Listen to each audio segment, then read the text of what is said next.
했던 흑수말갈은 물고기 껍질로 옷을 만들어 입었다.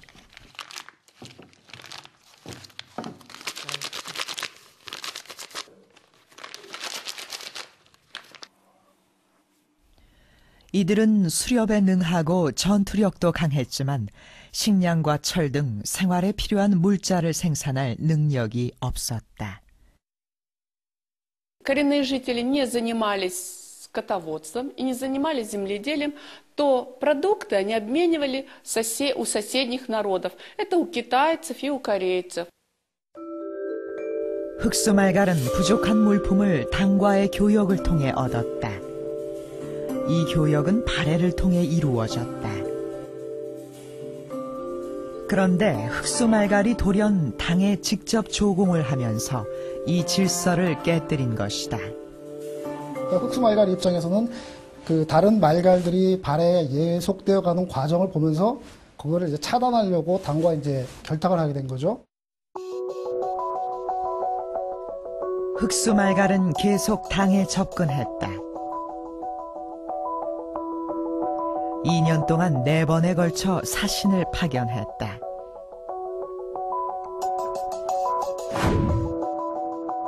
(725년) 당은 급기야 흑수말갈의 영토에 관청을 설치했고 관리까지 파견했다. 당의 직접 통치가 시작된 것이다. 但是唐朝一看到他也想扩张以后呢，唐朝就觉得这个地方不可靠，不可靠怎么办？他就想找势力来钳制他。唐朝就和黑海之间呢有这么一个共同的来钳制他了。所以漠河人有自己的追求，唐朝也有自己的追求，都是对着渤海国来做事儿的。 당과 흑수말갈의 정치적 결합, 발해에겐 위기였다. 무왕은 당에 왕위 계승자인 대도리행을 파견했다. 발해의 왕자는 당의 조치에 항의했다. 그러나 당 현종은 묵묵부답이었다. 흑수말갈이 처음에는 우리에게 길을 빌려 당나라와 통교하였다. 그런데 지금 당나라의 관리를 요청하면서 우리에게 난리지 않으니 이는 반드시 당나라와 함께 앞제서 우리를 공격하려는 것이다. 문예와 장인이마는 군사를 거느리고 흑수를 치도록 하라. 무왕은 동생에게 흑수말갈을 정벌할 것을 명령한다. 전쟁을 선포한 것이다. 무왕이 즉위한 8세기 중국의 동북부에선 발해와 당 그리고 중국 북방 민족들이 한데 얽혀 팽팽한 힘겨루기를 하고 있었습니다. 당시 이 당은 중앙아시아까지 그 영토를 확장했고 신생국 발해의 북쪽에는 돌궐이, 서쪽에는 거란이, 그리고 동북 지역에는 흑수말갈이 자리를 잡고 있었습니다. 그런데 자칫 이 흑수말갈이 당의 세력이 된다면 발해로서는 앞뒤에서 협공을 당할 수도 있는 상황이었습니다. 이 위기를 돌파하기 위해서 무왕은 공격을 결정하게 됩니다. 무왕에겐 믿을 만한 장수가 필요했다. 왕은 동생을 선택했다.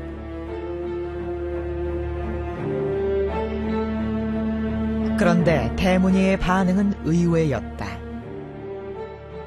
흑수말갈이 당의 관리를 요청하였다 하여 바로 공격하려 한다면 이는 당과 등지는 것입니다. 당나라는 사람이 많고 군사가 강한 것이 우리의 만배나 되니 하루아침에 원한을 맺는 것은 스스로 멸망하는 것입니다.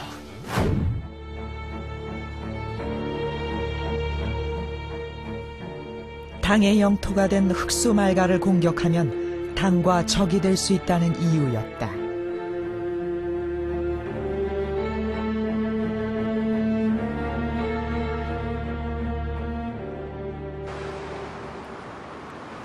당시 당은 역사상 가장 강력한 통일 제국을 이루고 있었다. 실크로드를 통해 동서양의 문명을 흡수한 당은 세계 최고 수준의 문화와 과학 기술을 보유하고 있었다.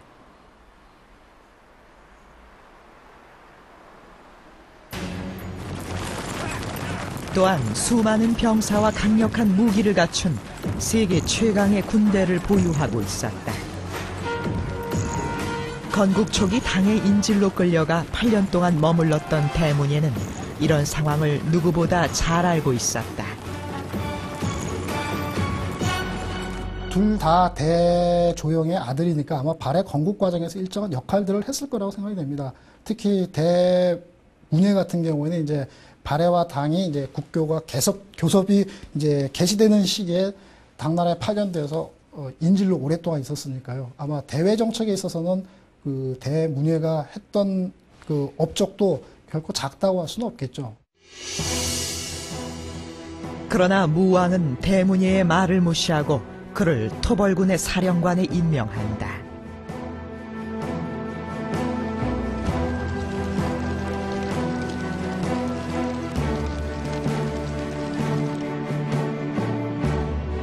흑수말갈의 국경지대에서 대문예는 무왕에게 상소를 올린다.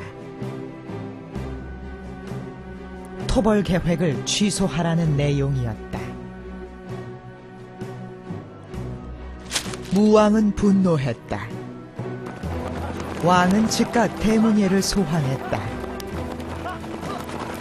토벌군의 사령관을 사촌형인 대이라로 교체하고 계획대로 흑수말갈을 정벌하도록 했다. 무왕은 왜 강대국 당에 맞서는 줄 알면서도 이토록 끈질기게 흑수말갈을 공격하려 했을까? 당과 발해 사이엔 돌궐과 거랑, 해족이 있었다. 무왕은 당과 대립하던 이들 부족들이 완충지대 역할을 하고 있기 때문에 당이 발해를 섣불리 공격할 수 없다고 판단했다. 唐朝最密切的是他最重要的对手，他是北方东突厥。然后呢，还有包括东北地区的另外一个对他，也就是跟他关系很密切的，也时常令唐朝非常头痛的一个，就是契丹人，还有西人。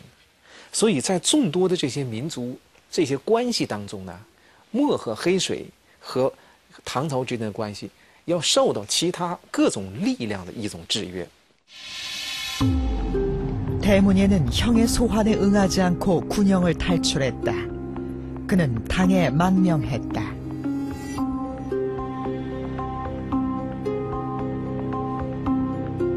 당 현종은 대문예를 크게 환영하고 그에게 벼슬을 내렸다.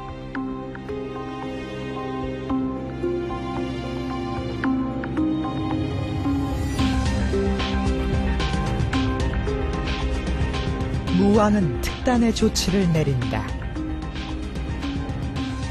왕은 당의 사신을 급파해 당현종에게 국서를 전한다.